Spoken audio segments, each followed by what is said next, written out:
Ready? Okay. What do I need to? Hold on a sec here. Make sure my sound is right. And you are hearing that? Yes. Beats coming through. Okay, I think I'm ready to push it. Okay. I'll give you the thumbs up when I start the video. Or start the live stream.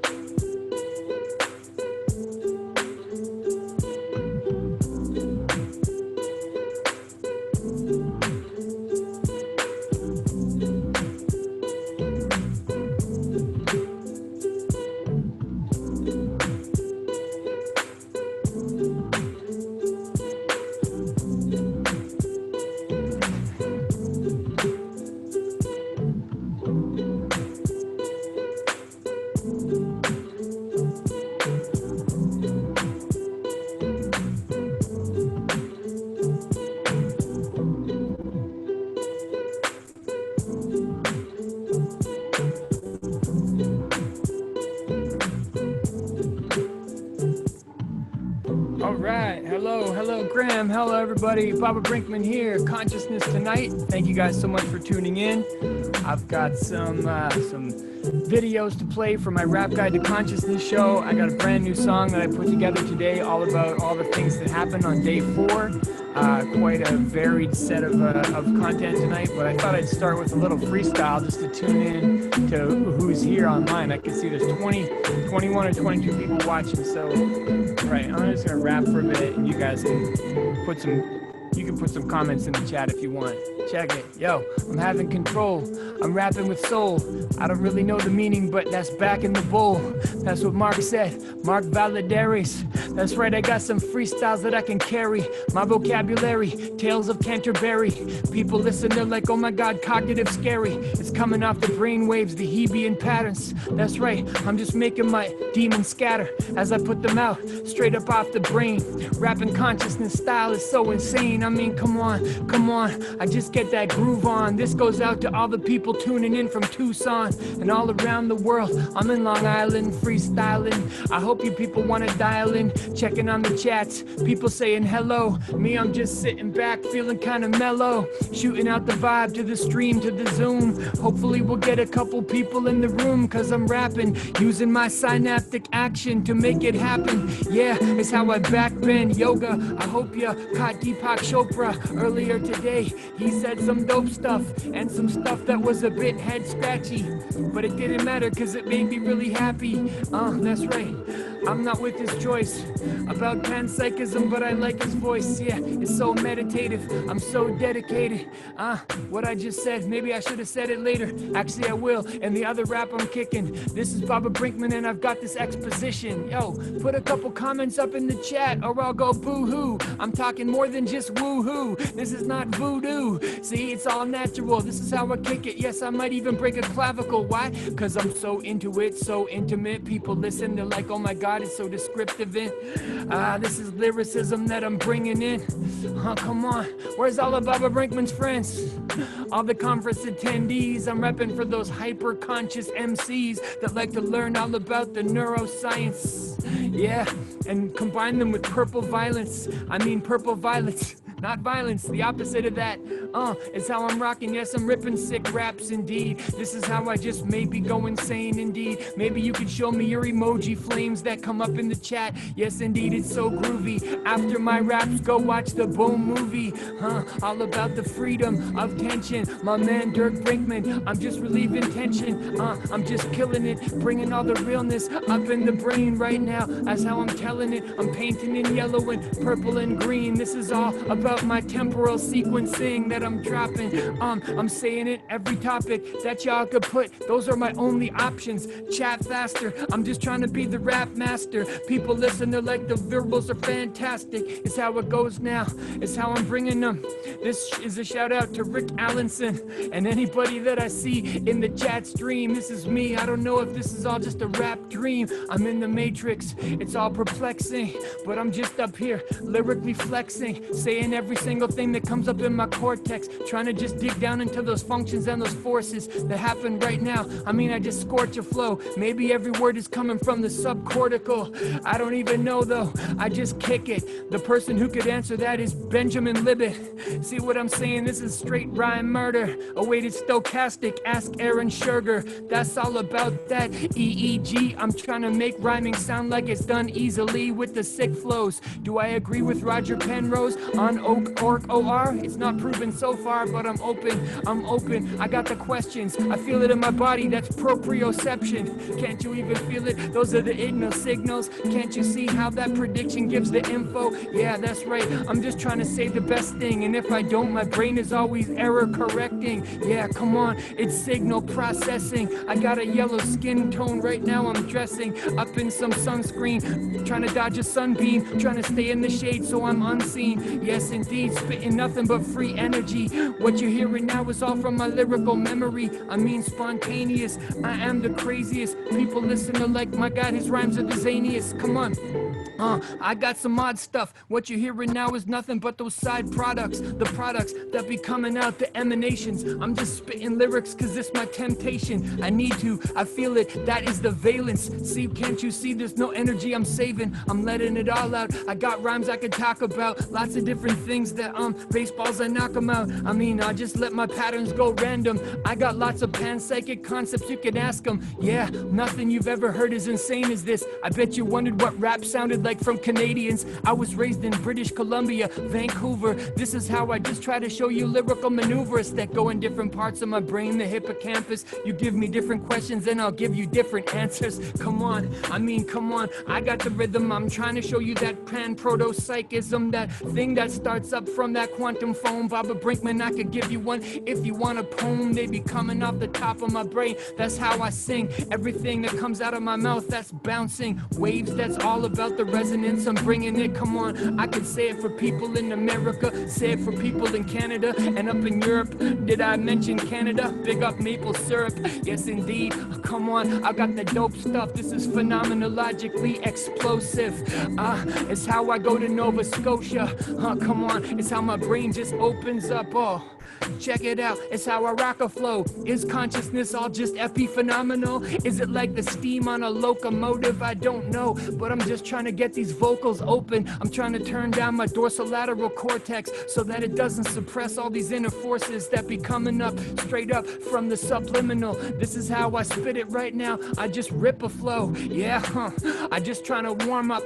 Shout out to Rick Allenson in California. Oh my God, it's kind of nice, son, but keep that smoke straight out of your lungs. This stuff's burning. It's so concerning. Trump doesn't realize the warming globe is turning. Gotta get the science. All those advisors. This is Baba Brinkman. I'm just randomly freestyling to open up consciousness tonight. Rip it right. Come on. I got a groove. My first car was a Subaru. I guess I just kind of, it's nice. I'm thinking maybe I like it because I had it first. That's imprinting. I don't even know. I don't even play favorites. That's the thing I do. That's advantageous. I like to just do those Buddhist meditations, which means I disregard my inner valence for positive and negative. This is how I'm ripping this. People listen and they're like, this is one conscious lyricist. Yeah, that's right. That's how I'm rocking this. I'm so conscious I absorb a whole consciousness conference that was put together by Stuart Hameroff. This is how I rip it right now. I'm bringing raps off the top of this brain. It's so surprising, but I don't know inside of me who is driving. Is it me, conscious me, or someone else, or is there no such thing as the freaking self? I don't know, but this conscious conference is helping me to get into the self-disillusion effortlessly. I mean, the disillusion, is it the solution? I don't know, or is this just also mental pollution that I have to try to clean out of my brain? I'm trying to just not go insane from this conscious conference and philosophy. There is a lot of epistemology happening in every single talk. I'm trying to sort it out, but actually nah, I'm just rapping, I'm scorching now. I'm scorching like the fire. in Cali. This is Baba Brinkman bringing raps about the valleys and the peaks from the EEG. When I speak, can't you even see? Everything is my technique, it's unique. It's precise and deep, and hopefully people think it and like when I speak. I don't know, I'm just connecting, creating conscious fields for all the people listening. Hopefully you feel what I'm saying. Yeah, indeed, I'm showing lyrical power. Would you believe I could keep doing this for the whole hour? Consciousness tonight, man, forget about the content. I'll just freestyle for 60 minutes and invent every single thing for the whole night until the crowd starts to get pumped up as I spit it out loud.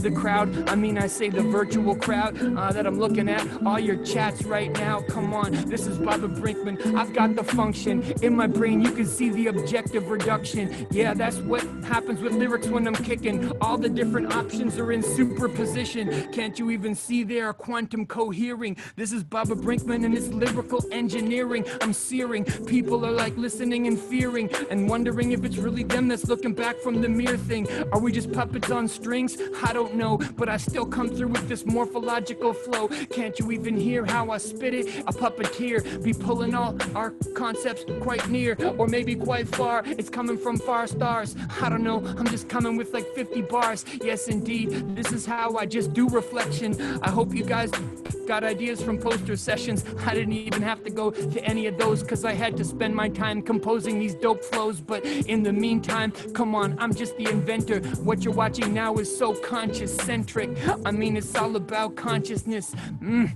Hopefully it's not full of obnoxiousness. Come on, I'm just cooking lots of lyrics, but hopefully they're not solipsistic. Yeah, hopefully it's not me just in a rap dream. That's the reason why I'm interacting with the chat stream. Real, recognized real. Can't you see? You can dance by yourself if you feel to follow that fantasy, but I wouldn't tell because you people do not have mirrors on yourselves. Cameras. I can't see any people. All I can see is myself and my own ego. That's why I try to just follow meditation practices. Baba Brinkman coming all sick with the rap business. Yeah, I'm just trying to do this like a Buddhist. Come and flowing with the hip-hop music until I start to disappear and dissolve. It's Baba Brinkman and I use meditation to problem solve until I'm just nothing, until I just disappear like steam though and kill my ego. Okay, right now I feel it winding down my freestyle rhyming now. Come on, I hope you realize this was my thesis. This was my improvisational subjective sequence. That's how I bring the beats in. All right, there we go. That's how you start a show. You just rap for like 15 straight minutes and see what comes out. I love freestyle rap. I got into freestyle rap when I was like in my late teens, and I just thought it was the hardest and the weirdest and the most terrifying and the funnest sort of word game I could imagine playing. Like fun random side fact, but I did it by myself, like in cars and in showers, and didn't let anybody hear me for quite a while. And I was not good at it when I first started. I was like because it's the like dorsolateral prefrontal cortex self-analyzing everything you say and being like, that wasn't that good, that was stupid, you messed up a word. And that voice was really powerful for me, so I was like stopping every couple lines to pay attention to what I just said. And then there was this one point when I was like a year into trying to freestyle and still not feeling like I would do it on stage because I was too self-conscious. And then I had this dream where I was like hanging out with these rappers, and I was like, I'm gonna be a rapper too. And they were like, oh yeah, let's hear you rap. And I was like, my flow is really complex, I don't know. And it didn't really go anywhere. And then the rapper in my dream was like, yo, let me show you how it's done. And he just like kicked the most amazing, complicated, insightful, lyrical freestyle ever. And I was in my dream, I was like, I'm never gonna be that good. And then I woke up and I was still dejected because I was like so blown away by this rapper. And then I was like, wait a minute, my brain made all those rhymes. And from that day forward, I was like, the rhyme skill is in there somewhere. I just got to dust it off, and then it's all going to work out. So anyway, that's the story of how I got into freestyle and, perseverance. Now I can just do it at the drop of a hat. All right, so we have no guests tonight, just me. And I have a whole song that I've composed that I'm going to share with you. But first, I want to take you a little bit into the Rap Guide to Consciousness. And this is the show that I was doing off-Broadway all last year and the year before. And it's a deep dive into a lot of the ideas presented at this conference. So Today we had predictive coding. When I first heard this idea of consciousness being populated by expectations and priors that are generated by the brain and checked against the senses, that really resonated with me as a performer, because I feel like that's what I'm doing when I'm in front of a crowd and when I'm creating is sort of like generating variations semi-randomly and then checking them against expectations and watching how people are reacting or being surprised by something they didn't expect me to be able to bring out or whatever. So I ended up weaving this idea of hierarchical Bayesian coding into the show on lots of levels. So I'm going to play you one of the intro songs from the show. It's called Good Bayesian. There's a little intro in it about how Bayes' theorem worked. I didn't really know anything about it before I started creating the show, but I discovered, much to my delight, that there's a model of how the brain works that's based on Bayesian inference, and Bayesian inference is also a model for how the scientific method works at a more macro scale, where we disconfirm predictions based on assessments of evidence and adjust priors. And so, you know, I kind of love that confluence of the microscopic and the macroscopic. So I wove it into the show, and I'm going to be now showing you a scene from Rap Guide to Consciousness that's all about how Bayes' theorem works and where it comes from. All right. Boom. Good Bayesian. All of this rhyming stuff began for me around the age of 18. I was questioning everything. Is there a God? What is the nature of mind? What is the logistical solution to getting girls to pay attention to me? The big questions. But the main question on my mind at the time was, can I rap? What do you guys think? Can I rap? Yeah. Do I have your permission? Yeah. That's how Canadians hype the crowd. But that was actually 3 questions, and we only answered one of them. Can I rap? Surprisingly well, right?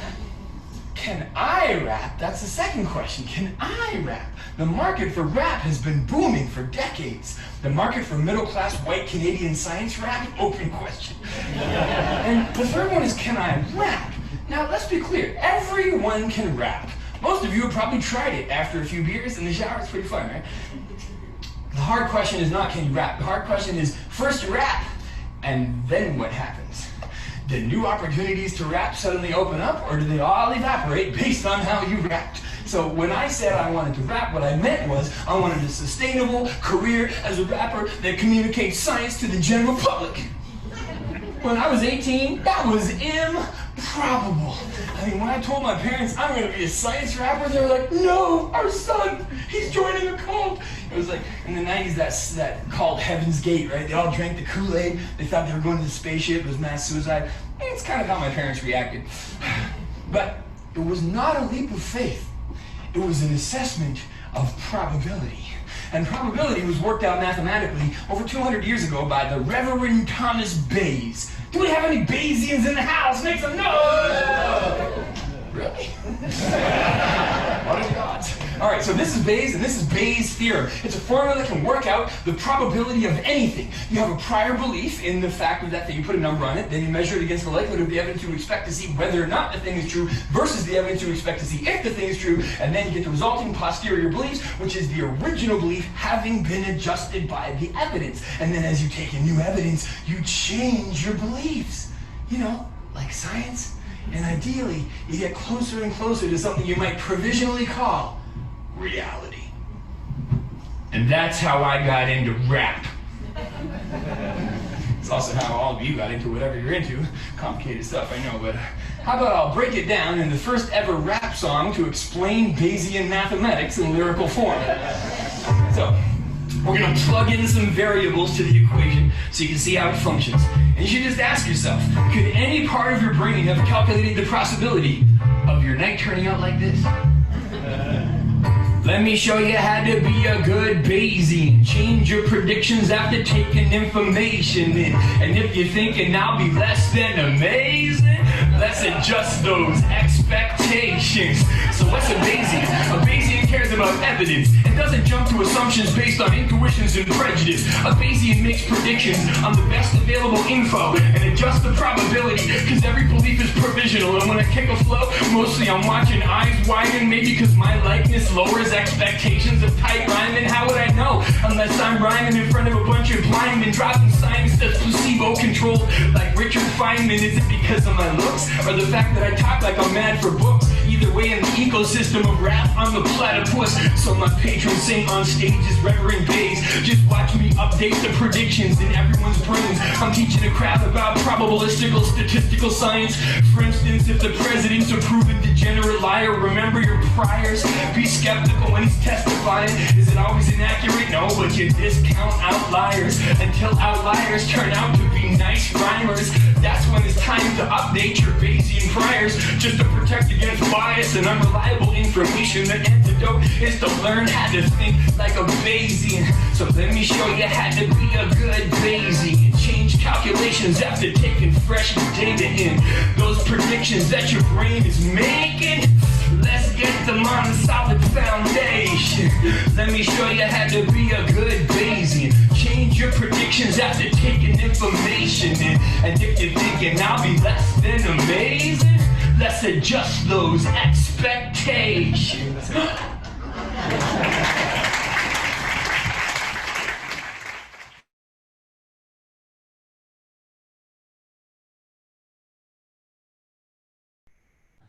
I'm back. Just getting my screen share straight. Yeah, so that was that was good Bayesian. As far as I know, that's the first ever rap song about Bayes' theorem and how it applies to rap, and on the applies to everything really. I started thinking about like how honing in on a disconfirming a Bayesian prior was what allowed me to get better and better as a rapper by like gauging how I expected the audience to react, and then adjusting my expectations based on them not reacting well enough, and then like adjusting the content and the performance until I got a better reaction. And it's kind of an analog for how the brain works. And one thing that was a nice sort of surprise to my expectations is when I went to make the track for the Rap Guide to Consciousness album, I reached out to some other rappers that I knew and said, I made this track, it's called Good Bayesian, would you like to feature on it? It's kind of weird. And both the rappers I reached out to wrote back to me and they were like, we love Bayes' theorem, can we write a verse for it? And then I got MC Lars and Megaran as guests on that track. But it was just cool because I didn't know how people would relate, and Bayes' theorem applies to lots of big in machine learning as well. Well, I'm going to get to that a little bit later in the show tonight. So also I noticed today we had our first mention of philosophical zombies after previous conferences have had whole zombie plenaries. Maybe since Dave Chalmers stepped back from being a co-organizer, there was less of a push to have zombieism be a big part of how the conference and philosophy are framed. But when I heard the zombie reference today, I thought, I got to play this zombie scene. So in the Rap Guide to Consciousness, I imagine a hip-hop zombie that can perform a rap that blows your mind, and they're like they're rap, they like act like hip-hop heads in all kinds of ways, and but they're actually unconscious on the inside. So check out my my Dave Chalmers inspired hip-hop zombie thought experiment for understanding consciousness. Here we go.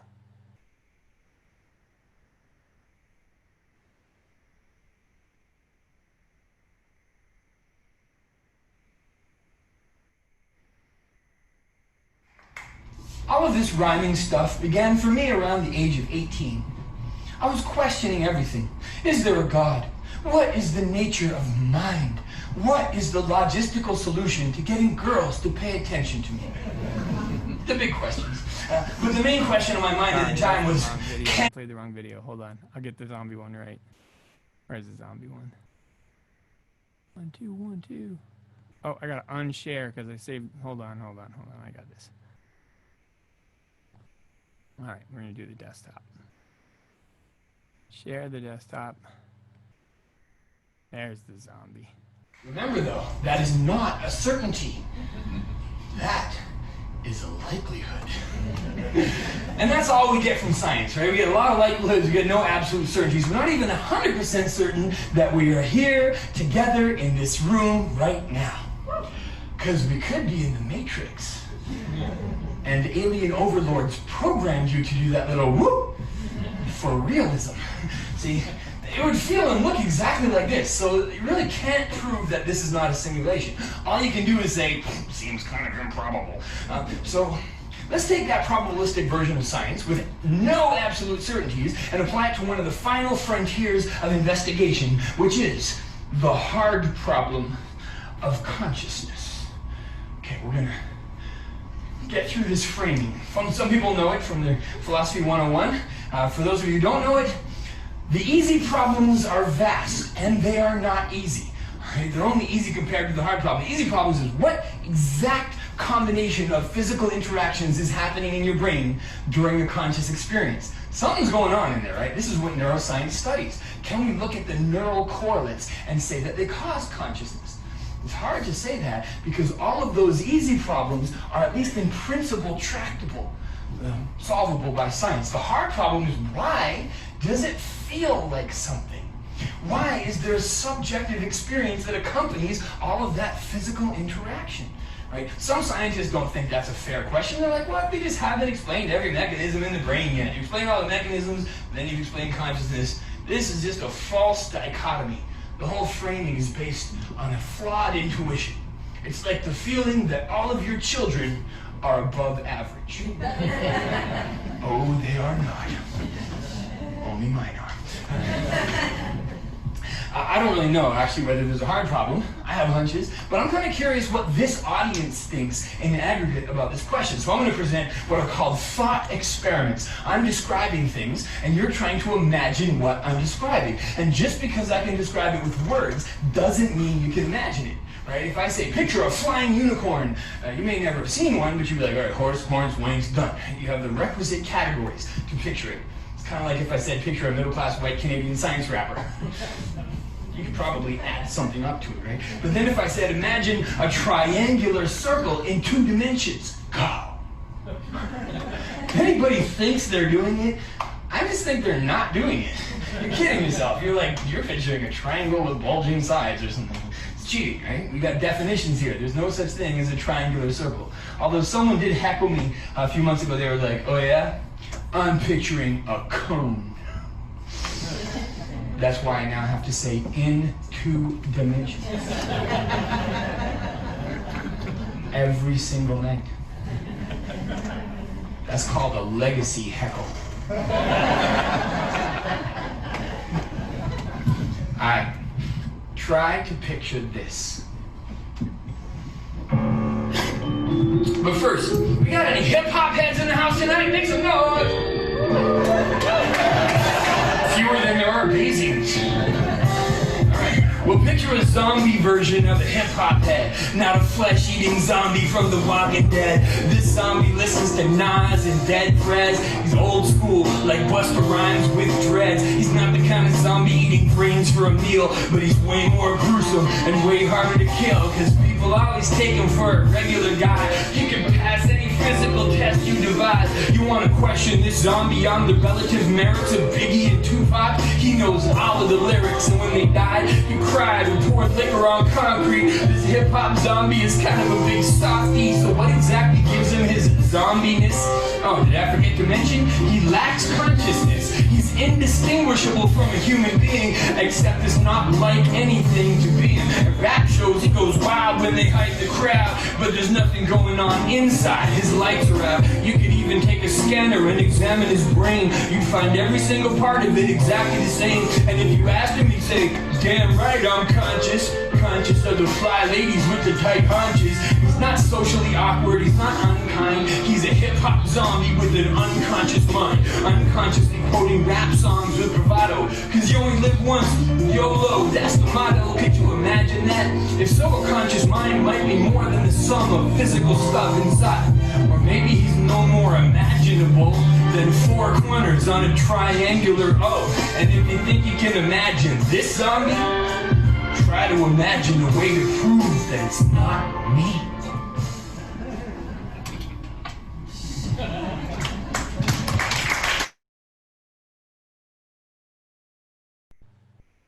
Yeah, so that's my zombie rap. It's very nostalgic for me to watch live shows in front of real audiences. Last year, I literally was I did 135 live shows last year off Broadway and at the Edinburgh Fringe and traveling around the world. So, you know, it's good to be able to interact with people virtually, and I'm starting to get into the groove of the Zoom rap shows, but you know, it doesn't have that same kind of feel of seeing people in the eye and feeling the energy of the crowd. Although the people at this conference will no doubt debate whether energy is a literal thing or whether it's translatable into you know, proprioceptive and interoceptive signals, debugging expectations and all the brain instantiation side. So speaking of that, let's go a little bit deeper into predictive processing theory. As I mentioned, it was one of the sort of foundational accounts of brain activity that I found like just great connections with my own experiences as an artist and a performer. And it was actually from meeting Anil Seth from the University of Sussex at this conference in 2016 and hearing his talk and then saying, this is great stuff, maybe I could do a rap about it. And he said, let's make a whole rap guide to consciousness. And Anil actually had some funding from the Wellcome Trust and, like, you know, sponsored my flight over and first performances in Brighton. So I want to give a shout out to Anil Seth. Check out his TED Talk. He's got a forthcoming book, and he was the main sort of catalyst for making a rap guide to consciousness. So here is my my sort of mashing up of psychedelics and dream states and epistemology and predictive processing with the rap game. The scene in the show is called Double Take. So I'm going to drop that one, and then after Double Take, I will be dropping the brand new song that I wrote today. Hopefully you guys were listening to all the talks today, because there's a lot of references to the talks. So here we go. Double Take.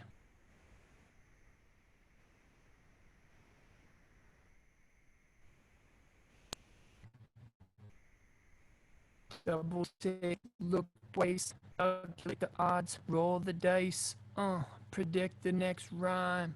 Consciousness turns water into wine. What the hell is that? It's called what? Did she really die? Did she really die? Octopuses only live 2 years, so yes. It's funny. It's a funny thing to have such an intelligent species that only lives to be a toddler. It's very sort of counterintuitive. It just shows that our way is not the only path to intelligence. All right, back to the science. What is this? Does anyone know what it is? Shout it out if you know what it is. Deep green. Deep green. There we go. This is a Google algorithm. It's online. You can play with it. You can give it your own photos, and it'll psychedelically mutate them. Fun for hours. Do your in-laws. But they did not invent this thing to create psychedelic art. They invented it for another purpose. Predict the contents of images people uploaded to the internet. It crawls the web. It's a machine learning algorithm. It's actually a Bayesian algorithm. You remember the equation? It's looking for patterns and matching those patterns with other forms of evidence. In this case, one pattern would be like the pixels, where is there red next to a green but not blue, etc. And also the photo tags people have written to describe what's in them. It goes through Facebook, Flickr, Instagram. It's pretty good, right? It learns. It's like, that's a Pontiac, that's a chicken, that's an ice cream cone, that's a red barn, that's an octopus. And then they found this thing where they were like, rewind, scan it again 1,000,000 times, and tell us what else you think is in the photo. And Deep Dream would be like, that's an octopus. And all this other crazy shit. Like, where does this image come from? It's nothing but a basic photograph of an octopus plus all the statistical patterns that Deep Dream has seen in other photos. It's just guessing what's in there, right? You can even see it as video. They made this at the neuroscience department at the University of Sussex in England, and they just filmed the college campus, and they process it with Deep Dream, and Deep Dream is looking for patterns, but it's actually only looking for one pattern. Dogs. There's a few too many dogs on campus today. Right? There's actually no dogs anywhere in this video. This is Deep Dream finding any pattern that's remotely dog-like and showing us what it would look like if it was a dog. Good boy. Anybody here who has done psychedelic drugs in the past? Yeah. I was going to say, I sense glimmers of recognition in your eyes, but the cheers will suffice as well. Yeah, and anybody here who's never done psychedelic drugs in your life, you're totally missing out. Yeah, right. Try them after the show. Actually, don't, because you need to sleep after. But the point is, now you know what they look like. Okay? This is like a preview. They look unbelievably exactly like this visually, which is kind of weird, right? Because remember, they invented this thing to identify the contents of static images, not recreate the experience of eating a certain species of mushroom that only grows on cow manure. What a coincidence. But it's not a coincidence. It's an analogy. What is deep dream doing? Making guesses about what's in its environment based on limited information. What do you think the brain does? Right? Like, it's pitch black in here. Pitch black in the skull. So how do we see something with the brain? Well, we kind of know this, right? The photons hit the back of our retinas where the photoreceptor cells translate into a pattern of neurons firing. That's all the brain gets. No light, just the pattern of neurons. And then it has to interpret it, so it makes a guess, probably caused by this, right? Starts to like run it up the flagpole, see what patterns it matches, and then it takes in new sensory data and it goes, oh, possibly not, maybe it's that. It's revising the guess in real time, but it never gets access to the raw sensory data. All it ever sees is the guess. All we ever see is the brain's best guess. Which means we're all tripping all the time. And when the details of our various hallucinations match, we say, that's reality. But when you take a certain substance, it changes how your brain processes information. Suddenly the part of the brain whose job it is to make predictions, that part gets turned up. And the part of the brain whose job it is to fact check and error correct those predictions, that part of the brain gets turned off. And then you're like, dude, there's Jimi Hendrix riding a snail down an ice cream sundae. Nah, he's not there. But part of your brain has to say he's not there, or you're really going to see him, right? If you have a fully immersive hallucinatory experience and you're asleep, no problem. It's called dreaming. You don't need sensory inputs to generate consciousness. We know this from dreams, right? If you have a fully immersive hallucinatory experience and you're awake after you took a substance, that's called tripping. And if you have a fully immersive hallucinatory experience and you're awake and you didn't take a substance, that's called mental illness. I mean, if you think about like a John Nash in A Beautiful Mind, Russell Crowe portrayed him, right? He's like having conversations with people he can see and hear. The predictions have gone off the rails. It's like a waking dream mixed with the real world. Think about other mental illnesses too, like how about Arachnophobia. Oh, it's a spider. Oh no, I was just on a hair trigger. It's actually a little piece of dust. Or someone in this room might have cyanophobia, fear of dogs. And you're really triggered right now. I'm going to change this soon. But this is our third theory of consciousness. It's called predictive processing theory. And here's what it says. All you are, your sense of self, every experience you've ever had, your consciousness, what is it? It's a series of very rapid guesses generated by the brain and fact-checked against the senses in an ongoing updated loop.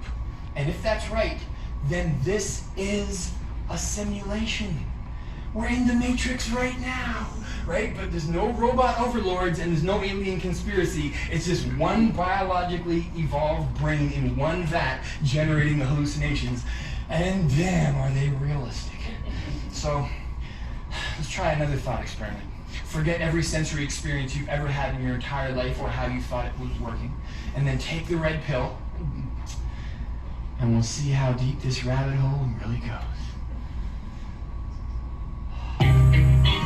This theory is also really good at explaining optical illusions. It's an image with two competing interpretations equally likely. The brain can't choose. It's like double take, look twice, calculate the odds, roll the, predict the next rhyme. Consciousness turns water into... Look around, you see faces, places. You really think you're taking in this information from the outside? Nah, it's generated internally, a controlled hallucination. Cascades coming from the top down, interpreting ambiguity all around. Your brain doesn't see sights or hear sounds. It takes in signals that it's got to figure out. Like bam, bam, bam, go the axons firing. Action potentials coming up the wiring. What is it, a friend or a predator hiding? Threats to survival are so exciting. So make a prediction, compare it to the signal, calculate the difference. What's the residual? Now let that info update your best guesses in a cascade of predictive processes. Double take, look twice, we can't see right like the three blinds. Predict the next rhyme. Your brain's trying to make $1 from a nickel and a perceptual basics. Ask Morpheus, we live in the... We just see what we think we see. It's nothing but a shadow of a possibility. We just see what we think we see. Damn, that girl just winked at expectations of expectations, governing internal bodily sensations, maintaining a sense of homeostasis as your brain sits in a lonely oasis. Just an organ, a tool that evolved to do a job, to compute the odds of the causes of its own moods and thoughts, the contours of what a body moves across. Even emotions are just predictions of internal and external influences. I get pissed off, and that's just my senses signaling a preference for something different.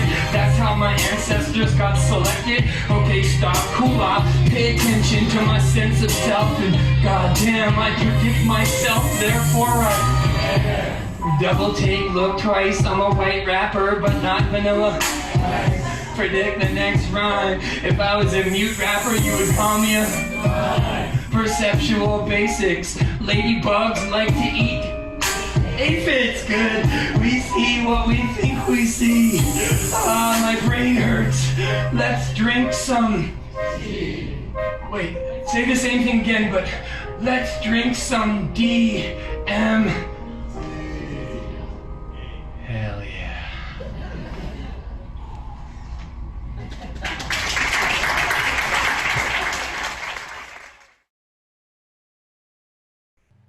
All right. I hope you enjoyed that. I have a lot of fun doing that one.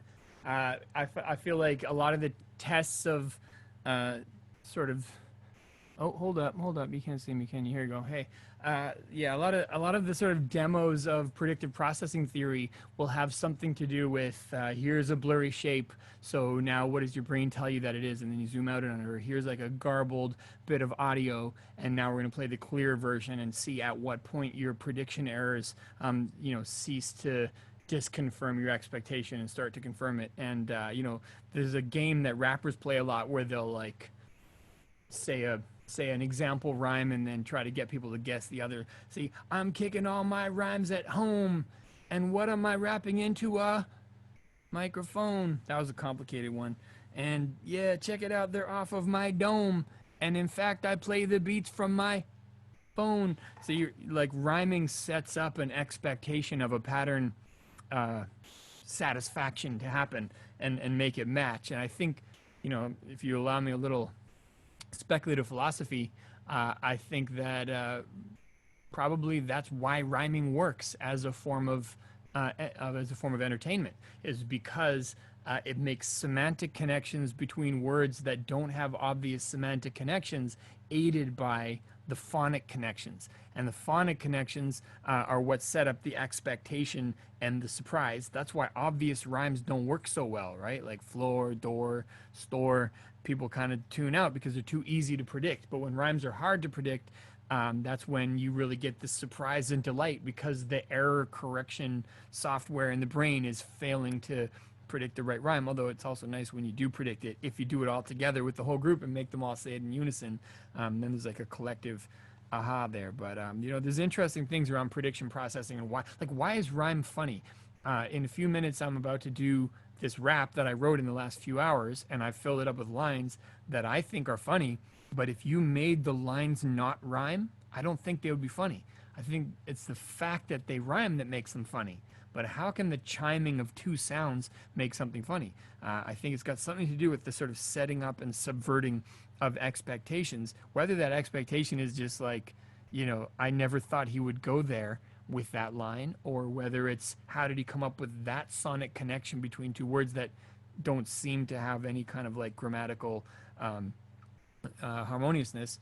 That's why rhyming like creation and nation and hallucination is boring, right? Because they're just suffixes, and suffixes are too easy to predict because they're the same part of the speech every time. Anyway, I thought I'd just do a little rhyme philosophizing. How are you guys doing out there in the chat? There's 27 people tuned in for my laboriously created rap song that I'm about to drop. You guys ready for this? Somebody comment in the chat and say you're ready. Hell yeah, do the rap. Just so that I know I'm not all alone here. Did everybody go to the bathroom? Hell yeah, there we go. Matthew George, you're the one. You're the catalyst that's making me actually do the rap instead of just turning off right now. No, of course I would do it. I spent hours working on this. All right, here we go. So, I don't name these. This is called the day 4 rap. All right. Yeah. This is a beat from a song I made called Andrew Murray. What we're using for day 4 rap. All right. Yo, just reach out and touch someone through the interweb, achieve a technological intersubjective connection from my cortex to yours, unaware of the mechanism. It's panpsychism or an interoceptive system. Is it pre-biological? I find it quite improbable. My mind is a topical rhyme chronicle, thinking it's science solvable, assessing the odds of all the possible past and prior obstacles. So let's break the schema down and see if it's diabolical. Can we just appreciate that rhyme scheme for a second? I'm gonna do that quatrain again, okay? Check it out, it's like this. Is it pre-biological? I find it quite improbable. My mind is a topical rhyme chronicle, thinking it's science solvable, assessing the odds of all the possible paths and prior obstacles. So let's break the schema down and see if it's diabolical. I began as a bacteria, a stimulus responder with no ability to ponder, no mind to wander, just a food wanter.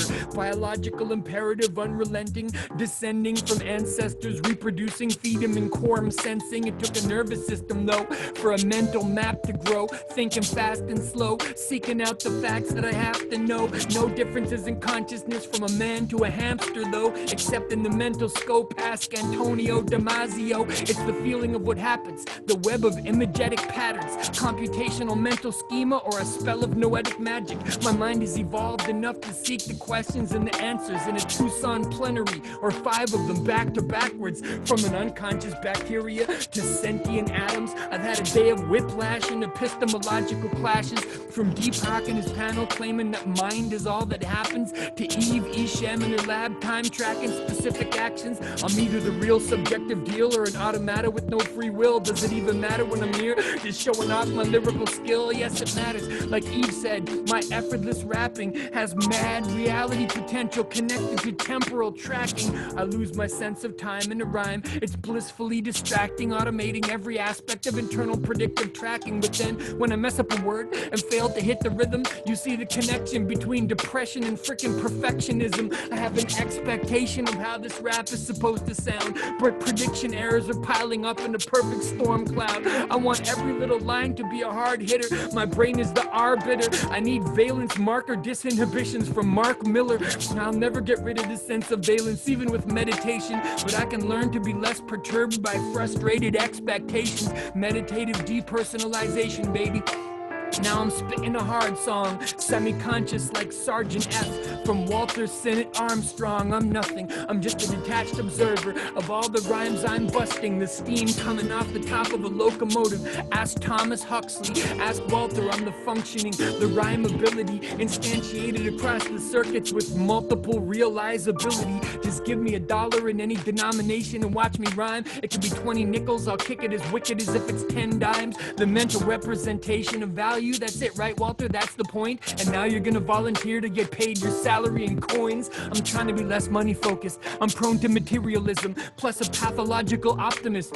Perennial idealism, searching for a rhyme pattern, a primary datum, chilling with Miri Al-Bahari in a cognoscensory stratum, a ground of boundless perspectival consciousness. What's next? Me and the crowd, we're now co-manifesting subjects, and that's all there is. There's no reality, there's no cosmology. How am I supposed to choose between all of these competing epistemologies? Wait a second. I need a system that makes these spooky worries back off. I need a pre-deliberate decision model from Mr. Uri Maaz. All I want to do is step to the mic and rap vividly, but this wizardly is attributed to neural bias activity. Every choice is full of significance and mental energy. Donate to the Gates Foundation or the Society for Christian Dentistry. That's an easy choice for me, like brushing idealism off. But that top-down prediction signal, it's there according to Peter Koch in the laminar circuit. It doesn't all come from the top. Rapid pattern recognition is bottom up. Ask Philip Goff. not bottom up in the brain, bottom up in quantum physics, cosmological panpsychist, isomorphic mental images that take the bog standard model of physics structures as a cosmological substrate for some conscious mental functions or something. I guess maybe it's hidden. Or I'm more with Pavo. Is the universe conscious? Pavo's answer was like, God, no. I was with him on active information in Schrodinger's cat until he said, I confess, I haven't really thought about this much in the past. What? I'm probably thinking too much. My mental scheme is just forming. Pavo Pilcanen bringing the quantum patterns at 1:15 in the morning. How do I choose the right epistemological path? I'm very nervous, blowing my narrative circuits. They're so random, says Aaron Scherger. I mean, where's the observer? In my brain, it's nowhere to be found. Is a readiness potential stochastic accumulating recount? Or is it a motor rehearsal? A total reversal of deep thoughts? Bring me back to the calming proclamations of Deepak. Ah, Deepak, are thoughts nothing but objects in experience? Is a tree gonna hurt me if I smash into it? Let's be serious. Is it all just a matrix of sensations up in a cyberdome? Deepak responded by slowly licking his microphone. Y'all see that?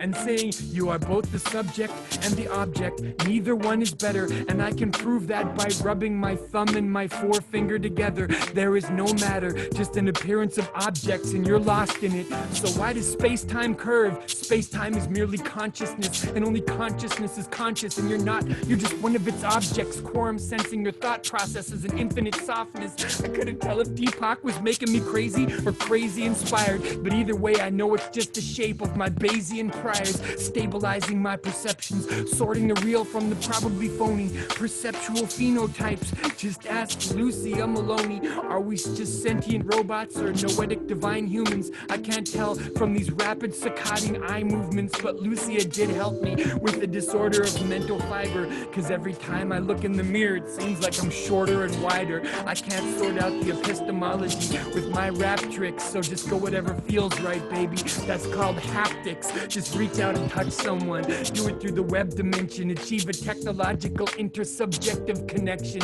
right? From my cortex to yours, unaware of the mechanism, whether it's panpsychism or it's an interoceptive system. Is it pre-biological? I find it quite improbable. Well, my mind's a topical rhyme chronicle, thinking it's science solvable, assessing the odds of all the possible past and prior obstacles. So let's break the schema down and see if it's diabolical. It's not, though. I say it's angelic. That's the story of consciousness, and I'm the man to tell it. Yeah, that's right. It's not religion defiling. It's just Bobby Brinkman finishing his rap by freestyling. Oh, damn. That's the end. That's the end of the day 4 rap. I hope people are ready to check these out on the record, because special as y'all are, I hope more than 28 people get to hear these raps. But you guys have been so fantastic. Thank you for joining Consciousness Tonight on day 4. Look at that, I'm like right on my hour of hosting this show. Thank you to Stuart for allowing me to create this space every night, and we're going to come back tomorrow for the last one. And make sure you do tune in and let everyone know to tune in, because there will be a whole like zombie poetry slam consciousness talent show type thing, and we have videos people have submitted, and maybe I'll do some of the raps from previous nights just in case y'all didn't tune in every single day, because I did that once a day for the last 4 days, and now I need to sleep for a week. All right, you guys have been fabulous. Thank you so much. Bobby Brinkman signing off. I'll see you tomorrow. Oh, I'll sign off like this. Yeah, just vibe with it.